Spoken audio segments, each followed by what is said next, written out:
తెనాల నుంచి బయలుదేరి వచ్చేటప్పుడు చిలకూరుపేట మీదగా వస్తూ ఉంటే కొండ మీద శివయ్యని చూశాను నరసరావుపేటలో. ఆ శివయ్యకు దండం పెట్టుకుని బయలుదేరుతున్నప్పుడు అన్నయ్య శివయ్య గుర్తుకొచ్చి హృదయం బరువెక్కింది. వినుకొండలోకి అడుగు పెట్టగానే కోడెల సుప్రసాద్ గారి నిలువెత్తు కటౌట్ లో కనిపించారు. విగ్రహం వేశారు. నాకు తెలియదు, తెలిస్తే వచ్చి ఉండేదాన్ని. కానీ విగ్రహం వేసినందుకు వేసిన వారికి అందరికి కూడా ధన్యవాదాలు. కొండ మీద శివయ్య, కొండ కింద శివయ్యే కాకుండా ఇక్కడికి వచ్చేటప్పటికి శివశక్తి ఫౌండేషన్ వారు అంతా శివమయమే.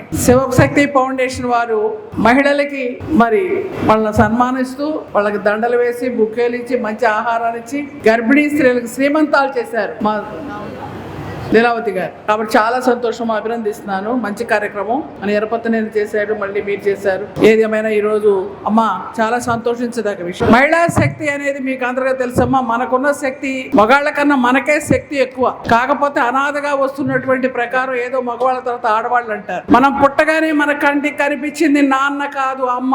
మనం పుట్టగానే మనకు ఆకలి అయితే ఉంగా అని ఏడుస్తుంటే పాలిచ్చింది తండ్రి కాదు తల్లి.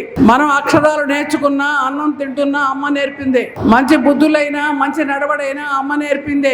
అమ్మ చెప్తే నాన్న చేసేవాడు, అంతే. అటువంటి మహిళ అంటే గుర్తుపెట్టుకున్నది ఎవరో తెలుసునా? ఈ దేశంలో అనేక మంది సంస్కర్తలు ఉన్నారు, సంఘ సంస్కర్తలు ఉన్నారు. ఎంతో మంది ఉద్యమాలు చేశారు. మదర్ తెరీసానే కాదు, దుర్గాబాయి దేశ్ముఖే కాదు, అనేక మంది మహిళలు. అంతేకాకుండా ఈ దేశాన్ని పరిపాలించారు మహిళలు. ఇందిరాగాంధీ దగ్గర నుంచి, అలాగే పాకిస్తాన్ లో బెనజీర్ భుట్టో దగ్గర నుంచి, సిరిమావో బండారు నాయక్ దగ్గర నుంచి, హసీనా బేగం దగ్గర నుంచి ఉద్యమాలు ఎదుర్కొన్నారు. చావైనా బతుకైనా సరేనంటూ కూడా భయానికి తల వంచకుండా కూడా ఉన్నటువంటి మహిళలు కూడా మనం చూసాం.